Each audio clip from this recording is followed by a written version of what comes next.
आकाश और निशा की शादी को अभी सिर्फ 1 साल ही हुआ था। दोनों एक दूसरे से बहुत प्यार करते थे। लाइफ सिंपल थी, लेकिन अचानक सब बदल गया। आकाश का ट्रांसफर जयपुर से रायपुर हो गया। नया शहर, नए लोग और एक नया घर। शुरू के कुछ दिन सब नॉर्मल था। घर थोड़ा पुराना था, लेकिन सस्ता और शांत एरिया में था। निशा को भी घर पसंद आ गया। लेकिन असली कहानी तब शुरू हुई। एक रात निशा किचन में पानी लेने जाती है। जैसे ही वो ग्लास उठाती है, उसे लगता है जैसे पीछे कोई खड़ा है। वो पलटकर देखती है, कोई नहीं। वो हंसकर इग्नोर कर देती है। लेकिन अगले दिन सुबह उठकर देखती है कि किचन के सारे बर्तन फ्लोर पर गिरे हुए हैं। आकाश कहता है, शायद बिल्ली आ गई होगी। निशा चुप हो जाती है, लेकिन उसके चेहरे पर डर साफ दिखता है। रात के 3 बजे आकाश की आंख खुलती है। वो देखता है कि निशा बेड पर नहीं है। वो उठकर हॉल में जाता है और जो वो देखता है उसके होश उड़ जाते हैं। निशा एक कोने में खड़ी है, दीवार की तरफ मुंह करके धीरे धीरे कुछ बोल रही है। निशा, क्या कर रही हो? निशा धीरे से मुड़ती है। उसकी आंखें बिल्कुल काली और आवाज उसकी नहीं थी। तुम यहाँ क्यों आए हो? आकाश डर के मारे पीछे हट जाता है। अगली ही सेकंड निशा बेहोश होकर गिर जाती है। उस दिन के बाद सब बदल गया। निशा कभी नॉर्मल होती, कभी अजीब, कभी हंसते हंसते रो पड़ती, कभी घंटों चुप रहती। एक दिन आकाश ऑफिस से घर आता है। दरवाजा खुला होता है। अंदर जाता है।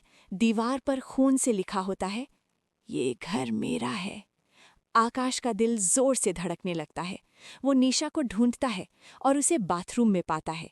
मिरर पर उंगली से लिख रही होती है, मत रोको मुझे। आकाश हार कर एक पैरानॉर्मल एक्सपर्ट को बुलाता है। पैरानॉर्मल एक्सपर्ट घर में घुसते ही एक्सपर्ट घर में आते ही रुक जाता है। ये जगह ठीक नहीं है। यहाँ कोई बहुत पुरानी आत्मा है। वो पूजा शुरू करता है, लेकिन जैसे ही मंत्र पढ़ता है, लाइट्स ब्लिंक करने लगती हैं। दरवाजे जोर से बंद हो जाते हैं और निशा हवा में उठ जाती है।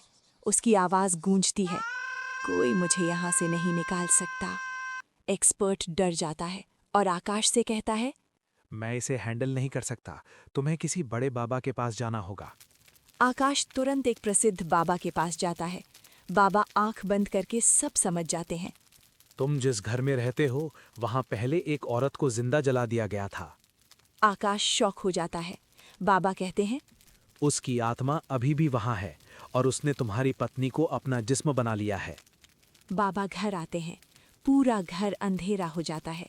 निशा चीखने लगती है, मैं नहीं जाऊंगी। बाबा मंत्र जपते हैं। आग जलती है। हवा तेज हो जाती है। फर्नीचर हिलने लगता है। आकाश रोकर कहता है, प्लीज मेरी निशा को छोड़ दो। एक जोर की चीख और निशा जमीन पर गिर जाती है। सब कुछ शांत हो जाता है। कुछ दिन बाद सब नॉर्मल हो जाता है।